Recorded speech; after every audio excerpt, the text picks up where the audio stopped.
Breaking news. Hindu దేవుళ్ళు బ్రాహ్మణులను target చేస్తూ అనుచిత వ్యాఖ్యలు చేశారు institute of public enterprises professor Bhattachari. విగ్రహాల్ని ఆరాధించమని భగవద్గీత వేదాల్లో ఎక్కడా లేదన్నారు.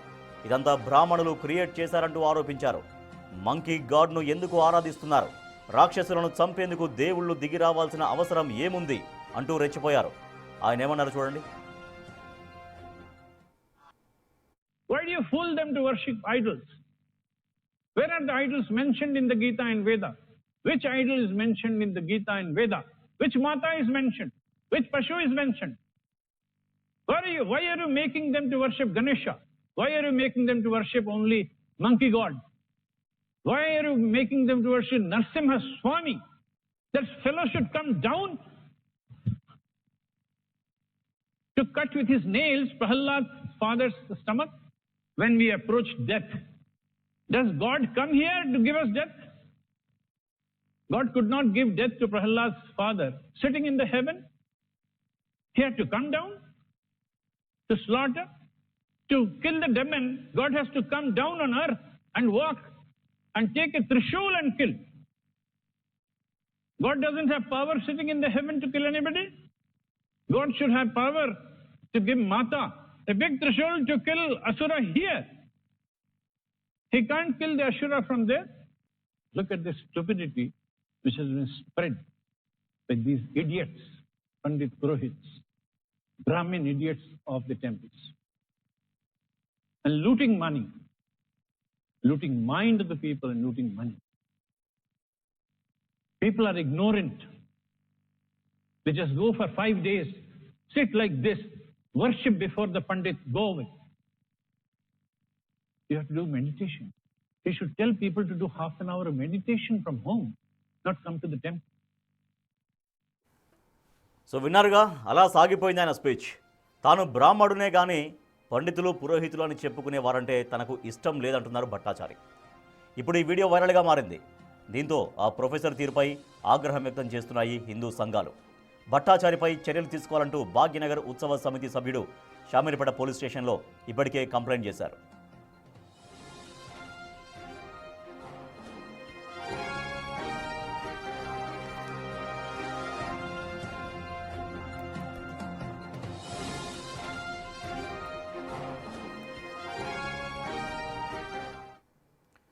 సో హిందూ దేవుళ్లను బ్రాహ్మణులను టార్గెట్ చేస్తూ అనుచిత వ్యాఖ్యలు చేశారు institute of public enterprises professor Bhattachari. So Bhattachari చేసినటువంటి వ్యాఖ్యల పట్ల హిందూ సంఘాలు తీవ్రంగా ఆగ్రహం వ్యక్తం చేస్తున్నాయి. సో హిందూ దేవుళ్లను కించపరిచే విధంగా, వాళ్ళ చరిత్రను కించపరిచే విధంగా తను వ్యాఖ్యలు చేశారు. సో మనం కూడా ఆ వీడియోలో తను మాట్లాడిన మాటలు విన్నాం. మరింత సమాచారాన్ని మా అసోసియేట్ ఇన్పుట్ ఎడిటర్ గణేష్ అందిస్తారు. గణేష్, ప్రొఫెసర్ భట్టాచారి ఏ సందర్భంలో ఇటువంటి కామెంట్స్ చేశారు, ఎందుకు చేశారు?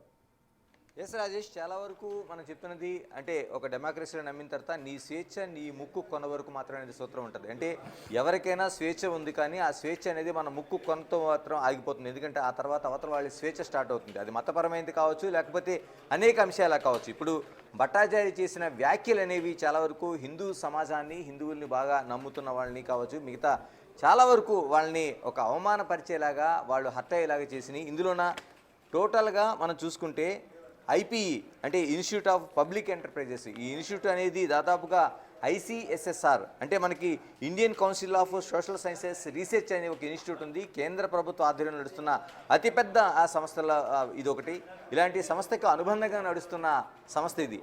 ఈ సంస్థలోన ఒక ప్రొఫెసర్గా చేస్తున్న భట్టాచారి చేసిన వ్యాఖ్యలు అంటే ఒక లెసన్ చేస్తూ, ఆయన బయట పబ్లిక్ ఎక్కడా చేయలేదు, పాఠాలు చెప్తున్న సందర్భంలో చెప్పిన వ్యాఖ్యలు అనేవి ఆయన డిజిటల్లో ప్లాట్ఫామ్లో పూర్తిగా రికార్డ్ అయ్యాయి. ఆయన చెప్తున్నది మైక్రోబయాలజీకి సంబంధించిన పాఠాన్ని అక్కడ చెప్తా ఉన్నారు. మైక్రోబయాలజీకి సంబంధించిన పాఠాలు చెప్తున్న సందర్భంలో ఆయన ఈ విధంగా వ్యాఖ్యలు చేయడం అనేది ఒకటి, మనం దాదాపు ఒక 3-4 అంశాలుగా ప్రస్తావించాలి దీన్ని. ఒకటి, హిందూ దేవుళ్ళకు సంబంధించిన ఏదైతే మనకి వేదాస్ ఉన్నాయో, పురాణాలు ఉన్నాయో, భగవద్గీత ఉందో, వీటిని ఆయన కోట్ చేస్తూనే, ఆ కోట్ చేస్తున్న సందర్భంలో ఆ దేవుళ్ళని మాట్లాడుతున్న తీరు, అటు వినాయకుడిని కావచ్చు, ఆంజనేయ స్వామిని కావచ్చు, నరసింహస్వామిని కావచ్చు, లేకపోతే దుర్గామాతను కావచ్చు, వాళ్ళ బాడీ షేమింగ్ చేసేలాగా, అంటే ఆ వినాయకుడిని లేకపోతే ఆ ఆంజనేయ స్వామిని ఇలాగా వీళ్ళని బాడీ షేమింగ్ చేసేలాగా చేస్తున్న వ్యాఖ్యలు అనేవి మనకు కనిపిస్తున్నాయి. తర్వాత వాళ్ళ గుణగణాలకు సంబంధించింది కూడా, అంటే దేవుళ్ళకి ఆ మాత్రం అంత పవర్ ఉన్నట్టయితే అక్కడ స్వర్గం నుంచే వాళ్ళని శిక్షించాలి కదా, అలాంటిది ఇక్కడ భూమి మీదకి వచ్చి చేయాల్సింది ఏంటనేది ఆయన ప్రశ్న అనేది పురాణ ఇతిహాసాలను పూర్తిగా ప్రశ్నిస్తున్న తీరు మనకి కనిపిస్తోంది. మరోవైపు భక్తులపైన చేసిన కామెంట్స్ అనేవి మనకి చాలా ఆశ్చర్యాన్ని కలిగిస్తున్నాయి. ఆ భక్తులపైన ఇచ్చిన కామెంట్స్ చూస్తుంటే భక్తులకు సంబంధించింది పూర్తిగా ఆయన భక్తులు దేవాలయాలకు వెళ్లాల్సిన అవసరం ఉంది, గంటల తరబడి క్యూ లైన్లో ఉండాల్సిన అవసరం ఏముందని ప్రశ్నిస్తారు. ఇవన్నిటిపైన కూడా హిందూ ఏదైతే విహెచ్పి కావచ్చు, లేకపోతే బీజేపీ కావచ్చు, ఇతర అనేక హిందూ సంస్థల ఆర్గనైజేషన్స్ కూడా తీవ్ర స్థాయిలో ధ్వజమెత్తుతున్నాయి, దీనికి సంబంధించిన ఆందోళనకు సిద్ధపడ్డాయి. మరోవైపు షామీర్పేట పోలీస్ స్టేషన్లో ఫిర్యాదులు సైతం వెళ్ళాయి. అసలు ఎందుకు జరిగింది ఇది అనేది ఆ సంస్థను ప్రశ్నిస్తున్నాయి. దీనికి సంబంధించి ఫిర్యాదు చేసిన రవీంద్ర గౌడ్, అంటే హిందూ ధార్మిక సంస్థలో కీలకంగా పనిచేస్తున్నారు, బీజేపీలో కూడా కీలకంగా ఉన్నారు, బీజేవైఎంలో ఆయన అంతకుముందు స్పోర్ట్స్ పర్సన్గా పనిచేశారు. ఇలాంటి అనేక దాంట్లో ఉద్యమాలు ఉన్న ఆయన రవీంద్ర గౌడ్ మనతో ఉన్నారు. రవీంద్ర గౌడ్ గారు నమస్కారం. నమస్తే. ఏం జరిగింది అసలు, అంటే ఎక్కడి నుంచి ఇది బయటపడింది, ఎలాగా మీరు గుర్తించారు? ముందుగా అక్కడ కాలేజ్లో ఇతను ఒక ప్రొఫెసర్గా, ఐఏఎస్ రిటైర్డ్ ప్రొఫెసర్గా అక్కడ జాబ్ చేస్తూ పిల్లలకు ఒక క్లాస్లో హిందూ దేవి దేవతల గురించే మాట్లాడుతూ, హీనంగా మాట్లాడుతూ, హిందూ దేవి దేవతలను కించపరుస్తూ, హిందువుల మనోభావాలు దెబ్బతీస్తూ మాట్లాడుతున్న వీడియో అక్కడ ఉన్న పిల్లల దగ్గర మనకు రావడం జరిగింది. మనం అప్పటికి కూడా 12 o'clock వరకు వాళ్ళకి టైం ఇవ్వడం జరిగింది. ఎవరికి? ఆ మేనేజ్మెంట్కి చెప్పాము, ఇలా మాట్లాడడం మీరు చేస్తున్న పొరపాటే, మీ కాలేజ్లో ఇలాంటి సంఘటన జరిగిందంటే మీరు కూడా వీటిని ఇలాంటి అంటే హిందూ దేవి దేవతలను కించపరిచే విధంగా మీ కాలేజ్ మేనేజ్మెంట్ కూడా ఇందులో పాత్ర ఉందని మేము అనడం జరిగింది. అంటే వాళ్ళు ఏం చెప్పారంటే, మేము వెళ్ళి ధర్నా చేసే వరకు కూడా, అంటే మొన్న 8th రోజు జరిగిన సంఘటన 9th రోజు 12 వరకు కూడా వీళ్ళు ఎలాంటి చర్యలు తీసుకోకుండా నిమ్మకు నీరెత్తినట్టు, అంటే హిందువులను తిట్టాలి, అంటే వీరు చేసిన పని ఏంటంటే యువకుల పైన, స్టూడెంట్ల పైన వీళ్ళు ఏంటంటే రేపు పొద్దుగల సమాజంలోకి వెళ్ళి రేపు పొద్దుగల అంటే హిందుత్వం మీద మాట్లాడకుండా వీళ్ళ మైండ్లో ఒక మొక్క నాటేసురు. ఏం చెప్తుంది రవీంద్ర గారు మేనేజ్మెంట్? మీరు అడిగిన దానికి వివరణ ఏం చెప్పింది? మేనేజ్మెంట్ ఏం చెప్తారంటే, తప్పైంది, వీరు వచ్చి మా గెస్ట్ ఫ్యాకల్టీ అంటున్నారు. ఆ గెస్ట్ ఫ్యాకల్టీ పర్మనెంట్ ఫ్యాకల్టీ మాకు ఎలా తెలుస్తుంది? నేను అదే అడిగాను మేనేజ్మెంట్. మీరు మీ కాలేజ్లో జరుగుతుంది, ప్రతి ఒక్కటి వీడియో రికార్డ్ అవుతుంది, మీకు ఐడియా ఉంది. మీ కాలేజ్లో ఇలాంటి సంఘటనలు, అంటే పెద్ద పెద్ద యూనివర్సిటీలలో ఇలాంటి సంఘటనలు జరుగుతున్నాయి. ఎందుకంటే మనం మొన్న చూసాము, ఒక డాక్టర్లు, అంటే వాళ్ళు వృత్తిలో 10 మందికి ప్రాణాలు పోసే డాక్టర్లు కూడా మొన్న ఉగ్రవాదులు తయారయ్యారు. ఈ ఉగ్రవాదుల లెక్కలనే నాకు తెలిసి ఏంటంటే ఒక పెద్ద సంస్థలు పనిచేస్తున్నాయి, హిందుత్వాన్ని విచ్ఛిన్నం చేయడానికి ఒక పెద్ద రకమైన సంస్థలు పనిచేస్తున్నాయి. అందులో కూడా సెలెక్ట్ చేసుకొని ఇట్లా డాక్టర్లు, ఇట్లా ప్రొఫెసర్లు సెలెక్ట్ చేసుకుంటే, అంటే వీరు చెప్పే మాట హిందువులు, అమాయక హిందువులు నమ్ముతారని చెప్పి వాళ్ళ హిందువులను అందరినీ హిందుత్వాన్ని కించపరుస్తూ మాట్లాడడం జరుగుతుంది. మీరు కాలేజీ యాజమాన్యం దగ్గరికి వెళ్ళారు, అసలు ఏ సందర్భంలో వచ్చింది? ఇప్పుడు భట్టాచార్య ఆ వ్యాఖ్యలు చేయడానికి గల కారణం ఏదైనా సందర్భమా, లేకపోతే క్లాసులోనా, ఎందుకు వచ్చిందని చెప్తున్నారు కాలేజీ యాజమాన్యం? ఏమేంటంటే వారు తీసుకునే క్లాస్ వేరు, ఈ క్లాస్ వేరు. వారు కాలేజ్ వారు చెప్తారు, మేము మైక్రోబయాలజీ క్లాస్కి పిలిచామండి, వారిని పిలిచాము, గెస్ట్ లెక్చరర్ వారు రావడం ఈ టాపిక్ మాట్లాడారంట. అంటే నేను ఒకటే అడుగుతున్నాను మేనేజ్మెంట్ మీద కూడా ఖచ్చితంగా కేసు కావాలి, మేనేజ్మెంట్ కూడా బాధ్యత వహించాలని నేను షామీర్పేట పోలీసు వారిని రిక్వెస్ట్ చేయడం జరిగింది. వారు కంప్లైంట్ తీసుకోవడం జరిగింది. అది నేను ఇచ్చిన దానిపైన కేసు బుక్ అయిందా లేదా నాకు క్లారిటీ లేదు.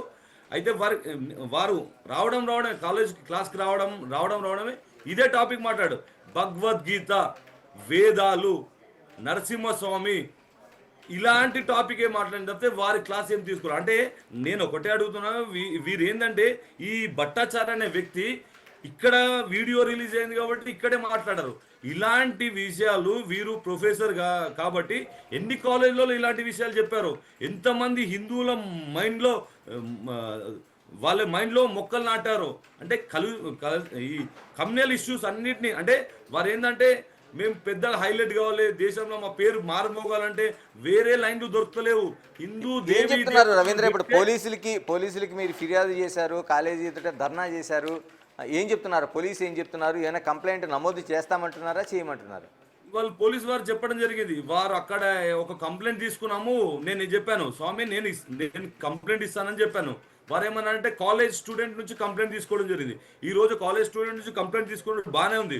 రేపు పొద్దుగాల మేనేజ్మెంట్ ఏం చేస్తుందంటే ఆ కాలేజ్ స్టూడెంట్ని, బాబు నువ్వు మేము చెప్పినట్టు వినకపోతే, నువ్వు కేసు క్లోజ్ చేసుకోకపోతే నీకు సర్టిఫికేట్ ఇయ్యము, లేకుంటే నేను బ్లాక్మెయిల్ చేసి ఆ కేసునే క్లోజ్ చేయడానికి ప్రయత్నం చేస్తున్నట్టు నాకు అనిపించింది మేనేజ్మెంట్ వాళ్ళు చేసిన పని. ఇందులో ఏంటంటే నేను పోలీస్ వారిని కూడా అడగడం జరిగింది, మా సిఐ గారిని కూడా అడగడం జరిగింది. సార్ నేను ఏమంటున్నా అంటే వాళ్ళు కాదు, కంప్లైంట్ నేను ఇస్తాను, నేను ఇచ్చిన కంప్లైంట్ బుక్ చేయండి. ఎందుకంటే వారు స్టూడెంట్ కాబట్టి నిన్న జరిగిన సంఘటన ఏం జరిగిందంటే మేము వెళ్ళి ఒక 1 అవర్ కూర్చుంటే వాళ్ళు ఏం చెప్పారంటే మేనేజ్మెంట్ రాలేదు, స్టూడెంట్ల మైండ్ని చేంజ్ చేసి మీరు కనుక ఈ కాలేజ్ పేరు ఖరాబ్ చేస్తే మీరు పోయి వాళ్ళతో మీరే మాట్లాడాలి, మేము మాట్లాడడం ఫస్ట్ మీరే మాట్లాడి వాళ్ళను ఇక్కడికి నుంచి ఎలగొట్టండి అని స్టూడెంట్లను రెచ్చగొట్టి మా పైన పంపడం జరిగింది.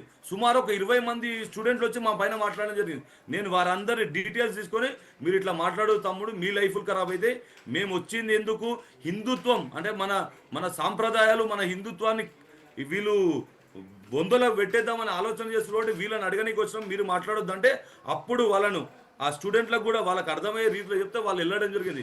లేకుంటే స్టూడెంట్స్ ఎలా ఉన్నారు అసలు? స్టూడెంట్స్ మీరు చెప్పిన దానికి మీరు చేస్తున్న ధర్నా కావచ్చు, లేకపోతే మీ డిమాండ్ కావచ్చు, స్టూడెంట్స్ ఎలా స్పందిస్తున్నారు? 100% స్టూడెంట్స్ హిందువులు ఉన్నారు కానీ హిందువులందరూ మా సైడ్ సపోర్ట్ చేస్తున్నారు. కానీ ఏంటంటే అక్కడ ఉన్న మేనేజ్మెంట్ స్టూడెంట్లను ఇన్వాల్వ్ కాకుండా, స్టూడెంట్లను గేట్ బయటకు రాకుండా, స్టూడెంట్లు వాళ్ళు అసలు ఏం జరుగుతుందో అని చూద్దామనిస్తే కూడా వాళ్ళను పేర్లు పెట్టి పిలిచి, ఇగో నీ పేరు ఉంది, ఇగో నువ్వు వెళ్ళిపోవాలి, లేకుంటే నీకు మార్క్స్ ఇయ్యం, అది ఇది మీకు వచ్చే జాబ్లను కూడా మేము రిమార్క్ చేస్తామని చెప్పడం జరిగింది. వాళ్ళకి ఏం చెప్పారంటే స్టూడెంట్లకు ఈరోజు కంపెనీ వస్తుంది, ఇవాళ మీ సెలక్షన్స్ ఉన్నాయి, మీరు కనుక ఇక్కడ గొడవ అయిందనుకో మీ సెలక్షన్లో మీరు ఫెయిల్ అవుతారు, మాకు కట్టిన లక్షల రూపాయల కోట్ల రూపాయల డబ్బు మీది వృధా అవుతుందని చెప్పడం జరిగింది ఎవరికి, స్టూడెంట్లకు.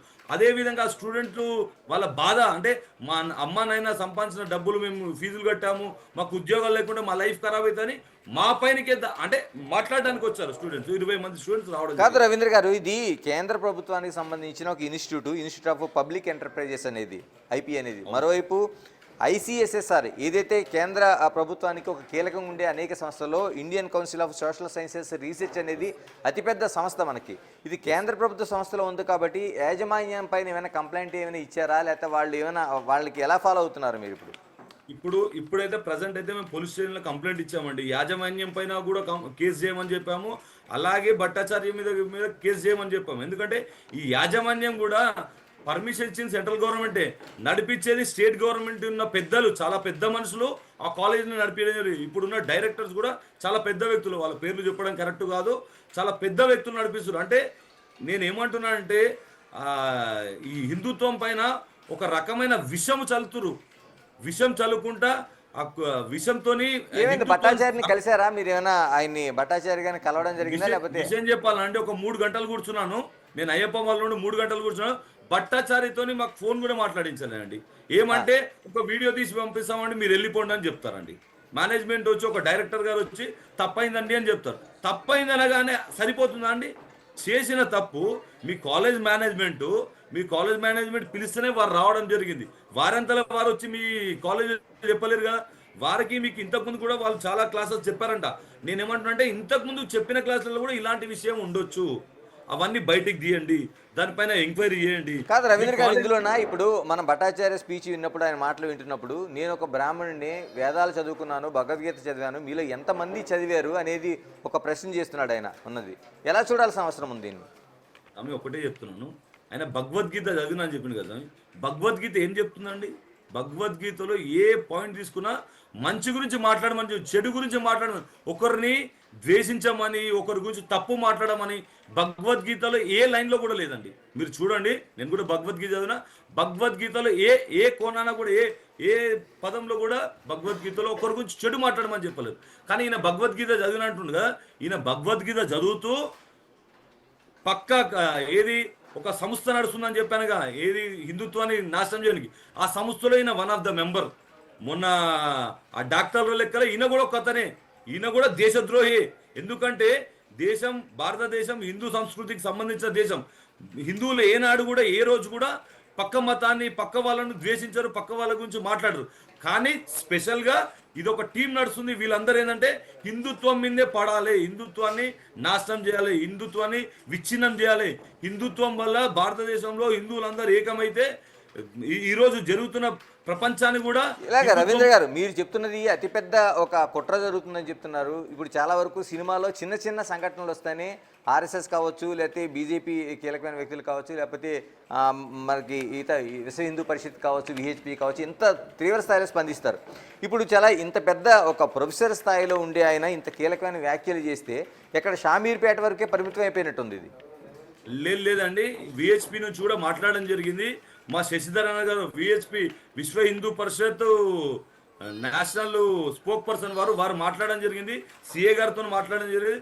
సిఏ గారు మాకు చెప్పడం జరిగింది కేసు బుక్ చేస్తామని. ఇది ఇంతటితో ఆగలేదండి. ఈ సమస్య షామీర్పేటతో క్లోజ్ కాదు. ఈ సమస్య పైన ఈరోజు ఈవినింగ్ వరకు విహెచ్పి ఆఫీస్లో మీటింగ్ పెడతామని చెప్పారు. దీనిపైన ఈ సమస్యను పెద్ద ఎత్తున, ఎందుకంటే ఈ కుట్రను ఇది దేశానికి పడుతున్న చిల్లు లెక్కలు చూస్తున్నారండి. ఇది ఉట్టి విషయం కాదు. ఒక ప్రొఫెసర్ స్థాయిలో మాట్లాడే ఒక ఐఏఎస్, రిటైర్డ్ ఐఏఎస్ అంటే వారు సమాజాన్ని మార్చగలిగే గొప్ప వ్యక్తి. అదే విధంగా హిందుత్వం నుంచి వేరే కన్వర్ట్ దిశగా తీసుకుపోవడానికి ప్రయత్నం చేస్తున్నారు. ఏం చేయబోతున్నారు ఇప్పుడు? ఇంత జరుగుతున్న ఒక కుట్ర అంటున్నారు, హిందుత్వాన్ని దూరంగా చేయాలనుకుంటున్నారు, ఇది విద్యార్థుల్ని చాలా వరకు మార్చే ప్రయత్నం అంటున్నారు. ఏం చేయబోతున్నారు ఇప్పుడు? పోలీస్ స్టేషన్ ఫిర్యాదు చేస్తే ఇంకా నెక్స్ట్ ఏం చేయబోతున్నారు? దీనిపైన పెద్ద ఎత్తున ఉద్యమం చేస్తామండి. ఇలాంటి వారు అంటే నేనేమంటున్నా అంటే ఈ భట్టాచార్య అనేటోరు కనబడడం ఈ రోజు దొరికింది కాబట్టి దొంగ. ఇలాంటి దొంగలు వ్యవస్థలో ఈ రోజు ప్రొఫెసర్ ముసుగులో చాలా మంది ఉన్నారు. ఈ ముసుగులో ఉన్న వారందరికీ ఒకటే చెప్తున్నాం, వార్నింగ్ ఇస్తున్నాం. ఏంటంటే ఇప్పటి నుంచి ఇలా హిందువుల పైన మాట్లాడడం బంద్ చేయాలి. అదే కాకుండా దీనిపైన పెద్ద ఉద్యమం చేస్తాం మేము. రైట్. ఇది టోటల్గా భట్టాచార్యకి సంబంధించిన ఇష్యూలోన కీలకంగా చర్యలు కానీ చేపట్టకపోతే, అటు పోలీస్ యాక్షన్ కావచ్చు, లేకపోతే కాలేజీ యాజమాన్యం కావచ్చు, చర్యలు తీసుకోకపోతే పెద్ద ఎత్తున ఆందోళన చేస్తాం. ఇది కేవలం షామీర్పేటకి సంబంధించింది కాదు, మొత్తం పూర్తిగా ఆ తీవ్ర స్థాయిలో దీన్ని ఆందోళన చేస్తాం. అన్ని సంఘాలు కూడా విహెచ్పి, ఆర్ఎస్ఎస్ అన్నీ కూడా ముందుకెళ్తామని చెప్తున్నారు. ఒక రిటైర్డ్ ఐఏఎస్ అధికారిగా ఉండే భట్టాచార్య ఏదైనా వ్యాఖ్యలు చేయడం, మనోభావాలు దెబ్బతీయడం అనే దాన్ని తీవ్రంగా పరిగణిస్తున్నామని చెప్తున్నారు. Right, thank you Ganesh. Why do you fool them to worship idols? Where are the idols mentioned in the Gita and Veda? Which idol is mentioned in the Gita and Veda? Which Mata is mentioned? Which Pashu is mentioned? Why are you making them to worship Ganesha? Why are you making them to worship only monkey god?